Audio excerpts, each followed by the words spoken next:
Hello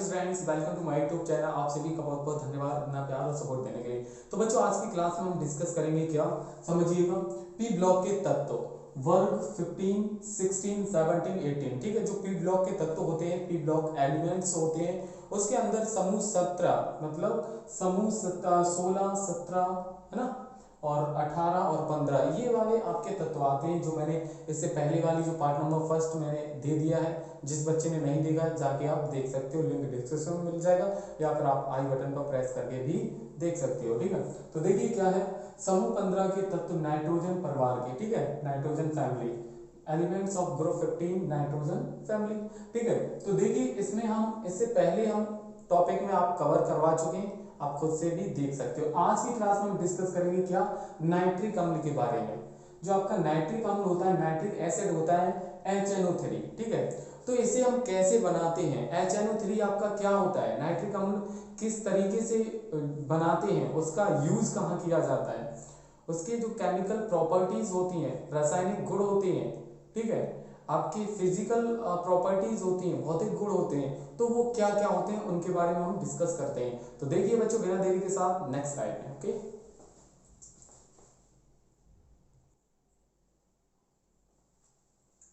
देखिए बच्चों, अब आया आपका नेक्स्ट स्लाइड। अब इस स्लाइड में समझिएगा किस तरीके से हम इसके बारे में समझाते हैं। ठीक है, तो क्या है नाइट्रिक अम्ल, नाइट्रिक एसिड HNO3, इसकी हम प्रयोगशाला विधि किस तरीके से क्या होता है बिल्कुल समझ आएगा।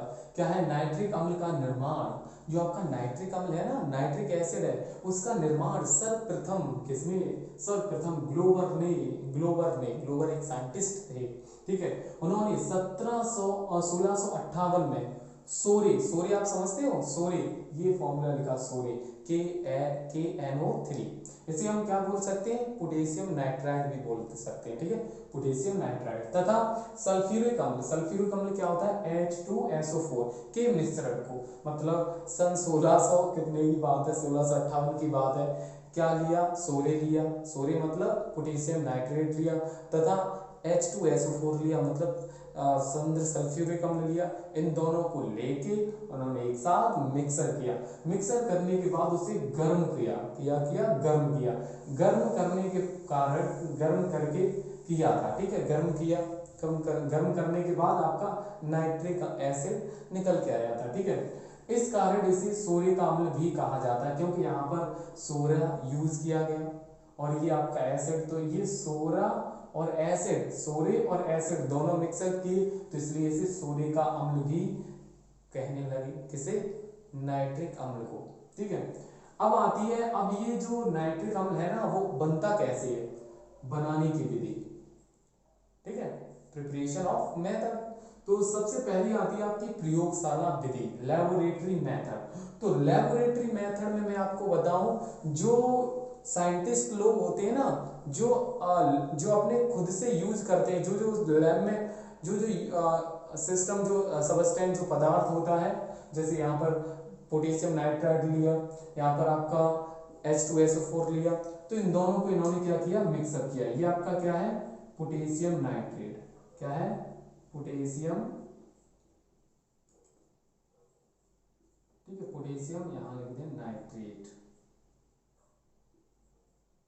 ठीक है, तो पोटेशियम नाइट्रेट, पोटेशियम नाइट्रेट के साथ सांद्र सल्फ्यूरिक अम्ल, मतलब सल्फ्यूरिक अम्ल, सल्फ्यूरिक एसिड H2SO4, इन दोनों को साथ लिया तो उन्होंने बना दिया क्या, HNO3।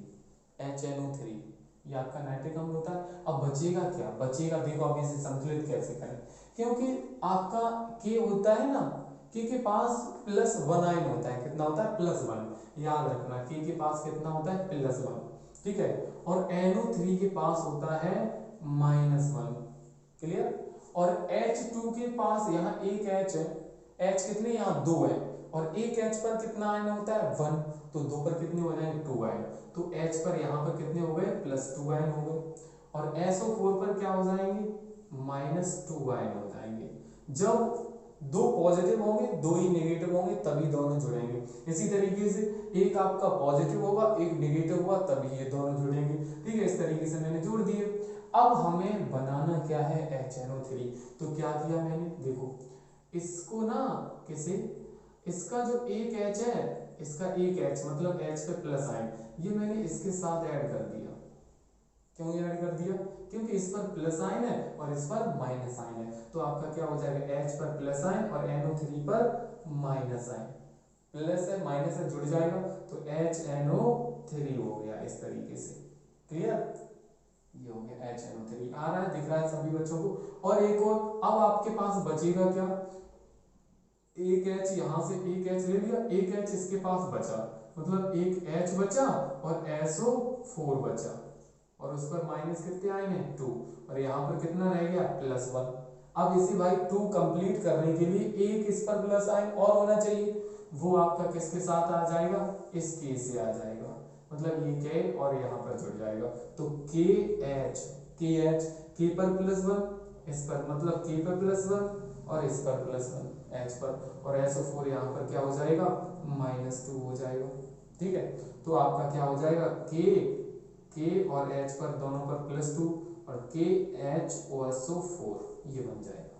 ठीक है, तो इस तरीके से उन्होंने क्या किया, रिएक्शन किया, इन दोनों को डाला।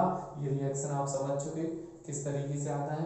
ठीक है, तो वही है कि मैंने पोटेशियम नाइट्रेट के साथ सांद्र सल्फ्यूरिक अम्ल की क्रिया कराई, तो आपका ये क्या बना, पोटेशियम हाइड्रोजन सल्फेट बना और आपका नाइट्रिक अम्ल बना। ठीक है, ये तो लेबोरेटरी मेथड हो गया। अब उसके बाद आते हैं भौतिक गुण, बोले तो फिजिकल प्रॉपर्टीज। ये फिजिकल प्रॉपर्टी बहुत सारी होती हैं, लेकिन मैंने कुछ जो इम्पोर्टेंट है वो लिखी हैं, वही आप लिख सकते हो। तो सबसे पहले आपका आता है शुद्ध अवस्था में यह रंगहीन मतलब जिसका कोई रंग नहीं होगा। क्लियर, तीव्र गंध युक्त मतलब इसकी इतनी गंध होगी कि आप देखते ही ना बेहोश हो जाओगे सुनते ही। ठीक, और द्रव ये लिक्विड की तरह होता है। कौन, आपका नाइट्रिक अम्ल। नाइट्रिक अम्ल में क्या होगा, ये आपका शुद्ध अवस्था में प्योर, ठीक है, प्योर अवस्था में, उसकी शुद्ध अवस्था में वो कैसा होगा, रंगहीन होगा, तीव्र गंध वाला द्रव होगा, लिक्विड होगा। लिक्विड तभी आप जानते हो कभी कभी तेजाब वगैरह बोलते हैं, किसी के चेहरे पर छिड़क दें तो उसका चेहरा वगैरह जल जाता है, तो वही बात है। देखो नाइट्रिक अम्ल त्वचा को जला देता है, यही होता है तेजाब, मतलब आपका HNO3 नाइट्रिक अम्ल।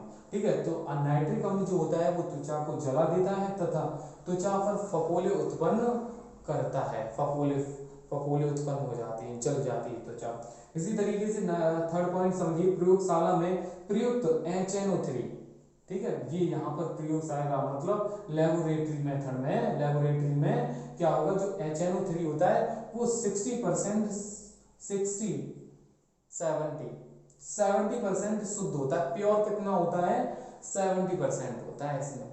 समझ गए क्यों 70% होता है, क्योंकि इसके साथ क्या मिला होता है, पोटेशियम हाइड्रोजन सल्फेट मिला होता है, इसलिए ये 70% प्योर होता है।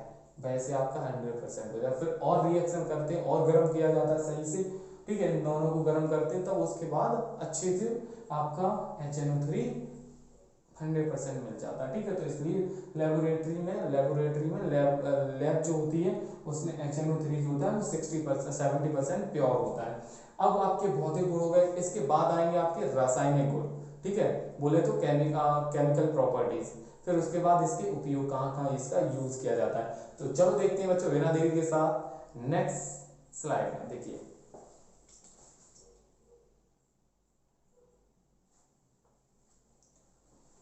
बच्चों, अब आया आपका नेक्स्ट स्लाइड। इसमें देखिए समझिएगा क्या है, नाइट्रिक अम्ल है ना, इसके रासायनिक गुण केमिकल प्रॉपर्टीज। तो केमिकल प्रॉपर्टीज में क्या होता है, इसकी रिएक्शन की जाएगी और जो भी रिएक्शन होगी वो आपकी नाइट्रिक एसिड के साथ ही होगी, नाइट्रिक अम्ल के साथ होगी, जिसमें पहला पॉइंट आता है आपका ऊष्मा का प्रभाव, इफेक्ट ऑफ हीट। ठीक है, इफेक्ट ऑफ हीट। अब इफेक्ट ऑफ हीट क्या होगा, ऊष्मा का प्रभाव किस पर पड़ेगा, किस पर, नाइट्रिक अम्ल पर। ठीक है, तो क्या है समझिएगा, इसे गर्म करने पर यह अपघटित होकर नाइट्रोजन डाइऑक्साइड का निर्माण करता है। कौन, नाइट्रिक अम्ल। नाइट्रिक अम्ल को हम जैसे गर्म करते हैं तो इसमें बनता क्या है, नाइट्रोजन डाइऑक्साइड। अब ये बाकी सभी ये कैसे बनता है हमें भी बताइए। तो देखो देखो कुछ नहीं है, देखो यहाँ पर आपको क्या है, यहाँ पर आपको क्या दिखा सबसे पहले, क्या सर मुझे भी बताइए। देखो सबसे पहले इसे हम जैसे गर्म करें, गर्म करने पर आपका नाइट्रोजन डाइऑक्साइड बनेगा, ठीक है, प्लस मैंने ऑक्सीजन बना दी और प्लस जल बना दिया। अब इसे दोनों बोथ साइड इक्वल करेंगे तो यहाँ पर देखिए n कितने 1 है, ठीक है, यहाँ भी n 1 है, कोई बात नहीं। अब यहाँ पर मैंने जैसे देखा वो आपका कितना है इधर 2 और 2 4 है, तो मैंने क्या किया h आपका h देखो 2 दूनी 4, तो मैंने यहाँ पर 4 से मल्टीप्लाई कर दिया, ठीक है, तो 4 से यहाँ मल्टीप्लाई किया। यहाँ पर जैसे रिएक्शन करने के बाद फिर आपका कुछ नहीं होता है, बोथ साइड इक्वल करने के लिए 4 का यहाँ मल्टीप्लाई किया, 4 का यहाँ पर मल्टीप्लाई किया, 2 का यहाँ मल्टीप्लाई किया, क्यों, क्योंकि हमें बोथ साइड इक्वल करना था, ठीक है। तो ये चीज याद रखना, जैसे हम किसी कोई आपकी नाइट्रिक अम्ल है आपका, उसे जैसे हीट इफेक्ट करेंगे, टेम्परेचर उसे गर्म करेंगे तो आपका जो नाइट्रिक अम्ल है ना वो आपका नाइट्रोजन डाइऑक्साइड में चेंज हो जाएगा और ऑक्सीजन में चेंज हो जाएगा, जल में चेंज हो जाएगा, ठीक है। तो ये है, यहाँ तक आपका हो जाएगा, ठीक है। कहीं प्रॉब्लम आए पूछ लेना, ठीक है। तो आगे देखिए सेकंड पॉइंट आता है आपका सल्फर के साथ अभिक्रिया। अब हम इसकी रिएक्शन जो करेंगे वो सल्फर के साथ करेंगे। इसकी क्रिया सल्फर से होने पर हाइड्रोजन सल्फेट, ठीक है, जिसे हम बोले तो सांद्र सल्फ्यूरिक अम्ल निर्मित होता है। जैसे ही हम नाइट्रिक अम्ल, जो आपका नाइट्रिक अम्ल HNO3, जैसे ही HNO3 नाइट्रिक अम्ल की हम रिएक्शन कराते हैं सल्फर के साथ, ठीक है, तो आपका क्या सांद्र सल्फ्यूरिक अम्ल बनता है H2SO4 और आपका क्या बन जाएगा, नाइट्रोजन डाइऑक्साइड बन जाएगा, जल बन जाएगा, ठीक है। ये तो बनना और ना बनना वो इसके बैलेंस पर डिपेंड करता है, ठीक है। यहाँ से ये 6 में डाल देंगे तो मैंने देखा H2 यहाँ 2 हो जाते, यहाँ पर 2 हो गए, अब यहाँ पर कितने हैं, एक H है, फिर मैंने देखा O यहाँ पर 4 है, यहाँ पर 3 है, तो हम बैलेंस करने के लिए ये आगे बन जाते हैं, ठीक है। तो ये तो आपके ऊपर डिपेंड करता है किस तरीके से आप कर सकते हो रिएक्शन को, ठीक है। यहाँ तक क्लियर हुआ। फिर उसके बाद हम रिएक्शन करते हैं किसके, मैग्नीशियम के साथ, मैग्नीशियम से अभिक्रिया। तो मैग्नीशियम क्या होता है, Mg, तो यह मैग्नीशियम के साथ अभिक्रिया करके मैग्नीशियम नाइट्रेट बनाता है। कि जो आपका मैग्नीशियम होता है Mg, वो आपका HNO3 के साथ रिएक्शन करता है तो आपका क्या मैग्नीशियम, ठीक है, मैग्नीशियम नाइट्रेट बनाता है। क्या बनाता है, मैग्नीशियम नाइट्रेट। अब मैग्नीशियम नाइट्रेट का सर फॉर्मूला क्या होता है, तो यहाँ पर मेन जो चीज होती है वो आपको फॉर्मूला याद करना पड़ेगा, क्योंकि Mg के पास कितना होता है, Mg के पास आपका +2 आयन होता है, ठीक है, और HNO3 के पास कितना होता है, H के पास +1 होगा, NO3 के पास कितना होगा, -1 होगा। तो ये जब इसके साथ कब जुड़ेगा, जब हम ये HNO3 को हम कितना 2 टाइम कर देंगे तभी तो इस पर -2 आएगा, समझ रहे हो। जब 1 है तो -1 आयन आएगा, जब 2 हो जाएगा तभी तो माइनस आएगा, तो तभी ये इसके साथ ऐड हो जाता है। तो आपका क्या हो जाएगा, MgNO3 का whole twice plus H2 hydrogen gas निकल जाती है। तो आई होप ये आपको समझ आया होगा केमिकल प्रॉपर्टीज। अब इसके क्या आते हैं उपयोग, और उपयोग आप जाहिर सी बात आराम से लिख सकते हो कि नाइट्रिक अम्ल का उपयोग कहाँ कहाँ किया जाता है आपका, ठीक है। आपकी जो उर्वरक होते हैं, खाद वगैरह होती हैं, और बहुत सारी दवाइयाँ होती हैं, औषधियाँ होती हैं, उन सभी में यूज किया जाता है। और जो आपके जो सोने चांदी के जो खाद्यान्न होते हैं, भंडारण होते हैं, वहाँ भी आपका नाइट्रिक अम्ल का यूज़ किया जाता है, ठीक है। और आपके बहुत सारी चीज़ें हैं जो आपकी जैसे नहीं कांसे के बर्तन आते हैं, पीतल के बर्तन आते हैं, ठीक है, उस पर जो नेम लिखी आती हैं, डिज़ाइन बनी आती हैं, वो इसी के कारण इसका उसमें इफेक्ट होता है, ठीक है। इसी के कारण वो खोदने का जो काम करता है ना धातु के ऊपर, तो वो नाइट्रिक अम्ल का ही काम होता है, नाइट्रिक एसिड का होता है, ठीक है, HNO3 का। तो आई होप कि आपको ये कंपाउंड बहुत ही अच्छे से समझ आया होगा, क्या, नाइट्रिक अम्ल। अगर कहीं भी आपको कहीं प्रॉब्लम हो, कहीं भी कोई चीज़ समझ ना आई हो तो कमेंट करके पूछ सकते हो। चलो देखते हैं आप नेक्स्ट कंपाउंड समझेंगे और बहुत ही अच्छे तरीके से, बिल्कुल बेसिक तरीके से। अगर भाई समझ आ रहा हो तो लाइक बटन को प्रेस कीजिए, देन वीडियो को ज़्यादा से ज़्यादा अपने दोस्तों तक शेयर कीजिए, ठीक है। तो चलो देखते हैं आप बिना देरी के साथ नेक्स्ट स्लाइड में।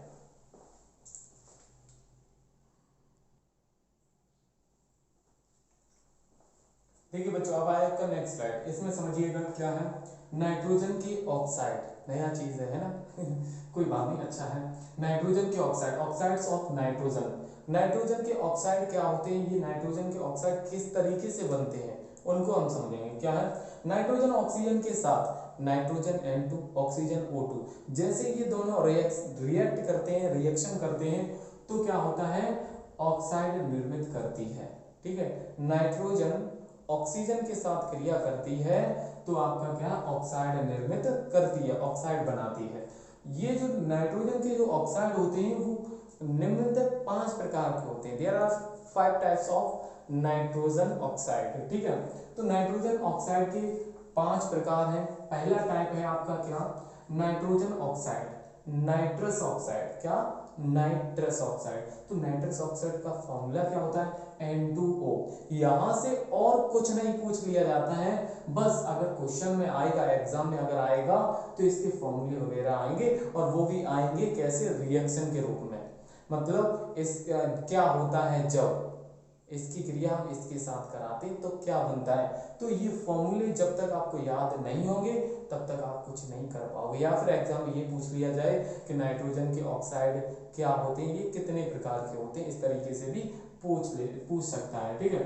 तो नाइट्रोजन के ऑक्साइड सबसे पहला आपका आता है नाइट्रस ऑक्साइड, जिसका फॉर्मूला होता है N2O, ठीक है। एंड सेकंड है आपका नाइट्रिक ऑक्साइड, क्या, नाइट्रिक ऑक्साइड NO, क्लियर हुआ, NO।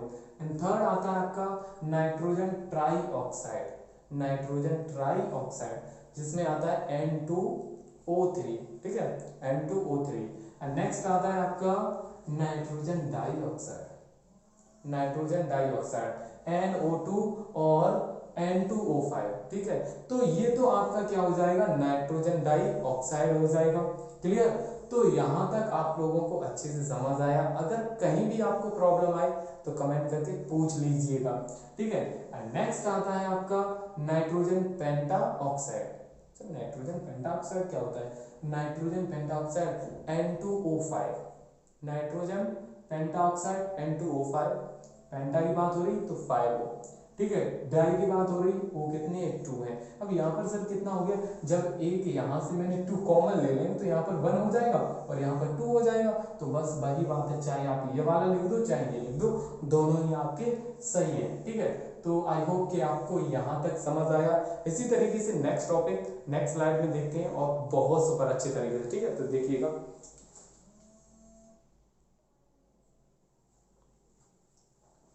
ठीक है बच्चों, अब आया आपका नेक्स्ट स्लाइड। इसमें समझिएगा क्या है, फास्फोरस। अब इससे पहले हम नाइट्रोजन के बारे में पढ़ चुके हैं, अब हम बात करेंगे किसके बारे में, फास्फोरस के बारे में, ठीक है। तो समझिएगा, फास्फोरस प्राचीन काल से बहुत ही महत्वपूर्ण तत्व है, बहुत ही उपयोगी है। क्यों है, क्योंकि आपके खेतों में काम यूज किया जाता है फास्फोरस का, बहुत जगह यूज किया जाता है, ठीक है। तो फास्फोरस जो है वो प्राचीन काल से, मतलब बहुत ही पुराने समय से फास्फोरस बहुत ही उपयोगी है हमारे लिए, ठीक है। यह जीवों में फास्फोप्रोटीन के रूप में पाया जाता है। जो हमारे पृथ्वी पर जीव जंतु रहते हैं उसके अंदर किसके रूप में पाया जाता है, फास्फोप्रोटीन के, ठीक है, फास्फोप्रोटीन के रूप में पाया जाता है। यह हड्डियों, दम तथा रक्त में अति आवश्यक अवयव है। कि ये आपकी जो हड्डियां होती हैं, दांत होते हैं, आपका रक्त होता है, इन सभी में थोड़ी थोड़ी मात्रा में फास्फोरस पाया जाता है। किसके रूप में, फॉस्फोप्रोटीन के रूप में पाया जाता है, ठीक है। यह पौधों की वृद्धि के लिए एक आवश्यक तत्व है, क्योंकि, ठीक है, तभी तो हम कभी कभी देखते हैं कि हमारी खेत बंजर हो जाती है, कुछ फसल अच्छी नहीं होती है तो वो क्या होती, वहाँ पर फास्फोरस की कमी आ जाती, तो वहाँ पर हम जिंक वगैरह, फास्फोरस इस तरीके से जिंक सल्फाइड ये वगैरह वगैरह मिला के हम डाल देते हैं खेतों में, जिससे हमारी फसल अच्छी हो जाए। ठीक है, तो इसीलिए फास्फोरस का यूज जो होता है वो हमारे पेड़ पौधों की वृद्धि के लिए भी आवश्यक होता है। ठीक है, तो इतना तो मैंने पढ़ लिया क्या फास्फोरस के बारे में, और बहुत सारी डिटेल होती है, कुछ ज़्यादा आपको नहीं लिखना होता है आपके एग्जाम में। ठीक है, तो इसमें सबसे पहले आता है आपका सफेद फास्फोरस, व्हाइट फास्फोरस। तो सफेद फास्फोरस, इसी तरीके से लाल फास्फोरस, काला फास्फोरस, पीला फास्फोरस, जो जो आपका इंपॉर्टेंट है वो हम आपको यहाँ पर कवर करवाएंगे। ठीक है, तो सबसे पहले आता है आपका सफेद फास्फोरस। ये समझिए, फास्फोरस की बाष्पों को शीघ्रता पूर्वक, जो आपकी समझ रहे हैं, जो फास्फोरस की बाष्प जो भाप होती है, बाष्पों को शीघ्रता पूर्वक ठंडा करते हैं, धीरे धीरे ठंडा करते हैं, और ठंडा करने पर जो फास्फोरस प्राप्त होता है वही आपका फास्फोरस क्या कहलाता है, सफेद फास्फोरस कहलाता है। समझ गए कि आपका जो नॉर्मल फास्फोरस होते हैं उसे हम शीघ्रता पूर्वक, तेजी से बोलें, उसकी बाष्पों को क्या करते हैं, धीरे से धीरे शीघ्रता पूर्वक हम ठंडा करते हैं, गर्म ना करके ठंडा करते हैं, तो आपका क्या होता है, सफेद फास्फोरस प्राप्त होता है। अब आती है बनाने की विधि, तो इसे किस तरीके से यूज किया जाता है, किस तरीके से इसे बनाया जाता है, वो देखिए प्रयोगशाला विधि में। तो सबसे पहले आता है आपका CA3PO4 का होल ट्वाइस प्लस H2SO4, इसे गर्म किया तो आपका H3PO4 प्लस CaSO4 निकल के आया। सर ये होता क्या है, तो आपका जो CA3PO4 का होल ट्वाइस, ये होता है आपका क्या, कैल्शियम, क्या होता है, कैल्शियम, समझना अच्छे से, कैल्शियम फॉस्फेट, ठीक है, तो ये होता है आपका CA3PO4 का होल ट्वाइस, ये होता है आपका कैल्शियम फॉस्फेट। इसे बोलें तो हिंदी में हड्डी की राख। ठीक है, तो क्या होता है आपका, ये हड्डी की राख भी होती है। ठीक है, हड्डी की राख याद रखना। ठीक है, तो मोस्ट इंपोर्टेंट टॉपिक है इसलिए मैं बता दे रहा हूँ। CA3PO4 का होल ट्वाइस, ये आपका कैल्शियम सल्फेट होता है। ठीक है, कैल्शियम फॉस्फेट होता है, और हड्डी की राख भी बोल सकते हैं। इसी तरीके से H2SO4 आप जानते हो, जाना पहचाना है ना, रिश्तेदार है हमारा क्या, H2SO4 सांद्र सल्फ्यूरिक अम्ल। तो इन दोनों को जैसे हम गर्म करते हैं तो आपका H3PO4 बनता है। क्या बनता है, H3PO4। सर ये क्या होता है, तो हम बता दें, ये होता है आपका ऑर्थो, क्या होता है, ऑर्थो फॉस्फोरिक अम्ल। ठीक है, फॉस्फोरिक अम्ल, तो याद रखना क्या होता है आपका, H3PO4 जो होता है वो आपका ऑर्थोफॉस्फोरिक अम्ल होता है, और CaSO4 जो होता है वो आपका कैल्शियम सल्फेट होता है। ठीक है, तो याद रखना, मैं आपको सब कुछ डिटेल में लिख दे रहा हूँ। ठीक है, जहाँ भी आपको प्रॉब्लम आए पूछ लीजिएगा। तो यहाँ तक आपको समझ आ गया कि आपका जो CA3PO4 होता है वो आपका कैल्शियम फॉस्फेट होता है। कैल्शियम फॉस्फेट की हम क्रिया रिएक्शन किसके साथ कराते हैं, H2SO4 बोले तो सांद्र सल्फ्यूरिक अम्ल के साथ, तो आपका ऑर्थोफॉस्फोरिक अम्ल बनता है और कैल्शियम सल्फेट बनता है। अब ये देखिए साइड, बोथ साइड इक्वल है क्या, दोनों साइड, यहाँ पर CA3 कितना है, 3 है कैल्शियम, और इधर कैल्शियम कितना है, उधर कैल्शियम आपका कितना है, 1 है ना। तो ऐसा करें क्या, यहाँ पर हम कितने से, 3 से मल्टीप्लाई कर दें, 3 से, हाँ बोलिए, हाँ यहाँ पर हम कितने से, 3 से मल्टीप्लाई कर दें, तो CA3 यहाँ पर है, यहाँ भी 3 है CA। अब PO4 देखो, इधर PO4 कितना है, 2 है, होल ट्वाइस का मतलब 2 है, तो यहाँ पर हम क्या करें, इधर कितना है, PO4 1 है, तो यहाँ पर हम 2 का मल्टीप्लाई कर देंगे। ठीक है, अब देखो SO4 इधर कितना है, 3 है, और इधर कितना है, 1 है, तो यहाँ पर हम कितने का गुणा कर देंगे, 3 से मल्टीप्लाई कर देंगे। ठीक है, तो अब देखिए बोथ साइड इक्वल हो गया होगा। फिर क्या करते हैं, सफेद फास्फोरस निकालना आसान चीज नहीं है, हाल फिलहाल नहीं निकलने वाला, बहुत ही हटीला आदमी है। तो कैसे, आपका याद रखना, कैल्शियम फॉस्फेट की रिएक्शन हम किसके साथ कराते हैं, हाइड्रोजन सल्फेट के साथ रिएक्शन करवाते हैं तो आपका क्या होता है, ऑर्थोफॉस्फोरिक अम्ल बनता है प्लस कैल्शियम सल्फेट बनता है। ठीक है, अगेन फिर से हम क्या करते हैं, अगेन फिर से रिएक्शन कराते हैं और हम लेते हैं फिर ऑर्थोफॉस्फोरिक अम्ल को, और ऑर्थोफॉस्फोरिक को इतना हाई लेवल पर गर्म करते हैं कि जो ऑर्थोफॉस्फोरिक, ये आपका क्या है, ऑर्थोफॉस्फोरिक है, मैंने यहाँ लिख दिया। ऑर्थोफॉस्फोरिक अम्ल को, एसिड को हम क्या करते हैं, जैसे ही गर्म करते हैं तो ये आपका चेंज हो जाता है किसमें, इसका नाम लिख दें मेटा फॉस्फोरिक अम्ल। इधर ना लिखे है ना, इधर नहीं, इसकी एरिया इधर है ना, तो यहाँ लिख दिया मेटा फॉस्फोरिक अम्ल। ठीक है, तो मेटाफॉस्फोरिक अम्ल, तो यहाँ तक क्लियर हुआ कि HPO3 जो हो जाएगा वो आपका मेटाफॉस्फोरिक अम्ल हो जाएगा। क्लियर। अब हम फिर से क्या करेंगे, H3PO4 को हम फिर से अगेन रिएक्शन करेंगे, रिएक्ट करेंगे, और वो किसके साथ करेंगे, कार्बन के साथ करेंगे, कोक के साथ करेंगे। तो जैसे ही हम, ये क्या है आपका मेटाफॉस्फोरिक अम्ल को, मेटाफॉस्फोरिक अम्ल की हम रिएक्शन करवाएंगे कार्बन के साथ। ठीक है, अब इधर देखो, इधर H कितने हैं भाई, 3 हैं, तो इधर भी देखो 3 है, 2 और 1 3 इक्वल, वो भी 3 है, P भी 3 है, सही है। तो अब मैंने जब इसकी रिएक्शन कराई तो आपका P4, और P4 आपका क्या होता है, सफेद फास्फोरस, सफेद फास्फोरस होता है। यहाँ तक क्लियर हुआ। और क्या बचेगा, C, और C है और O है, तो CO कार्बन मोनोऑक्साइड मैंने बना दिया। CO जो होता है वो आपका कार्बन मोनोऑक्साइड होता है। फिर और क्या, जल बना देंगे, तो यहाँ से आपका क्या निकल के आ जाएगा, सफेद फास्फोरस जो है वो निकल के आ गया। ठीक है, तो अब देखेंगे इसके हम भौतिक गुण, रासायनिक गुण और इसके उपयोग। ठीक है, तो देखिए नेक्स्ट स्लाइड में।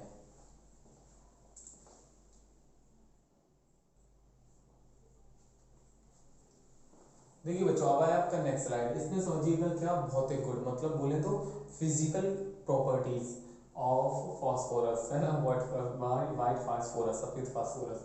जिसमें फर्स्ट पॉइंट आता है क्या, कि यह मोम के समान अल्प पारदर्शी होता है। जो मोम होता है, मोम आप जानते हैं, मोमबत्ती वगैरह मोम, तो उसमें क्या होता है, उसके आर पार अगर देखोगे तो हल्का हल्का दिखाई देता है, तो वही है इसमें भी क्या होता है, फास्फोरस में भी हल्का हल्का ही सा दिखाई देता है। ठीक है, एंड सेकंड पॉइंट होता है यह मुलायम होता है।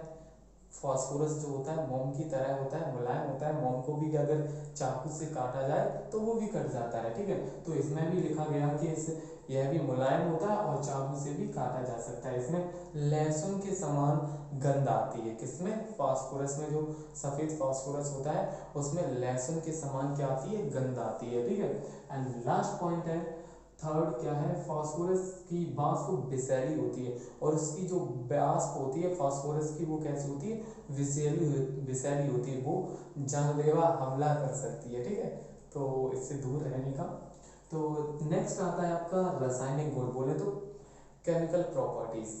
इसकी जो केमिकल प्रॉपर्टी होती है, बहुत सारी केमिकल प्रॉपर्टीज तो आपके ऊपर डिपेंड करती है कि आप कितनी भी लिखना चाहो। तो जिसमें पहला मैंने पॉइंट लिया है हैलोजन से अपक्रिया। हैलोजन आपके क्या होते हैं, ब्रोमीन, क्लोरीन, आपका फ्लोरीन, तो ये सब, आयोडीन, तो ये आपके क्या है, सभी हैलोजन परिवार के तत्व हैं। ठीक है, आगे हम हैलोजन परिवार के तत्व भी बताएंगे, सब कुछ समझ आएगा, बस आप पेशेंस रखिए। तो हैलोजन में आपका मैंने ले लिया ओनली वन क्लोरीन। ठीक है, तो सफेद फास्फोरस जानते हो आपका P4 होता है, तो सफेद फास्फोरस की क्रिया हम किसके साथ कराते हैं, रिएक्शन क्लोरीन के साथ, तो आपका क्या बनता है, फास्फोरस ट्राइक्लोराइड। क्या बनता है, फास्फोरस ट्राइक्लोराइड, याद रखना। ठीक है, यहाँ पर C कितने हैं, 3 हैं, और यहाँ पर 2 हैं, तो हम क्या करें, यहाँ 4 है P, और यहाँ 4 P कितने हैं, 1 है, तो 4 का यहाँ मल्टीप्लाई कर दें। इसका इसमें करेंगे तो Cl कितने हो जाएंगे उधर 12, तो यहाँ पर हम क्या करें, यहाँ कितने 2 है, तो यहाँ पर हम 6 से मल्टीप्लाई करें, इसका इसमें करें तो 12 हो जाएंगे Cl, और यहाँ भी आपके 12 में, तो फर्स्ट रिएक्शन आपकी कंप्लीट हो गई। तो हैलोजन से भी आप कभी भी क्रिया कराओगे तो आपका उसमें क्या होगा, फास्फोरस ट्राइक्लोराइड बनेगा। ठीक है, इसी तरीके से आप आयोडीन के साथ कराएंगे तो फॉस्फोरस ट्राई आयोडाइड बनेगा। तो अब आती है बात क्या, धातुओं से अक्रिया। तो धातु आपकी जानती हो जिसमें कंडक्ट जो करंट होता है वो फ्लो हो जाता है, वही आपकी धातुएं होती हैं, जिसमें सबसे पहला दिया गया है सोडियम। ठीक है, तो सोडियम के साथ हम आपका सफ़ेद फास्फोरस की रिएक्शन कराते हैं तो आपका सोडियम फॉस्फाइड बनता है। ठीक है, तो याद रखना जब भी आपकी धातुओं के साथ रिएक्शन की जाएगी किसकी, सफ़ेद फास्फोरस की, तो वहाँ पर फॉस्फाइड बनता है। क्या बनता है, फॉस्फाइड। ठीक है, तो यहाँ से क्या है, ये सोडियम है तो यहाँ बन जाएगा आपका सोडियम फॉस्फाइड। अब क्या ये संतुलित है, यहाँ N3 तो यहाँ पर हम कितने का गुणा करते हैं भाई, यहाँ P4 है तो यहाँ पर 4 का मल्टीप्लाई कर दें, और ये कितने हो जाएंगे 12, तो यहाँ पर 12 का मल्टीप्लाई करना पड़ेगा। ठीक है, तो ये रिएक्शन कंप्लीट हो गई। ठीक है, अब आती है P4, अब मैग्नीशियम के साथ क्रिया कराते हैं, मैग्नीशियम के साथ कराते हैं तो यही मैग्नीशियम फॉस्फाइड बनता है। तो Mg कितना है, 3 है, और यहाँ पर 1 है, इधर P कितना 4 है, यहाँ 2 है, तो हम इधर क्या करें 2 से मल्टीप्लाई कर देंगे। इसी तरीके से यहाँ 6 हो जाएंगे, यहाँ भी हम कितने से 6 से मल्टीप्लाई कर देंगे। आई होप कि आप लोगों को यहाँ तक एक कॉन्सेप्ट समझ आया। कैसा लगा प्लीज़ कमेंट, अगर कहीं भी प्रॉब्लम आई हो तो कमेंट करके पूछ सकते हो, और अगर वीडियो अच्छी लगी हो तो please like and comment and share, और वीडियो पर पहली बार आए हो चैनल पर तो सब्सक्राइब करना ना भूलें। ठीक है, तो आज के लिए इतना ही। जय हिंद, जय भारत, वंदे मातरम। फिर मिलेंगे हम नेक्स्ट वीडियो में। ओके बाय बाय, ठीक है, गुड नाइट।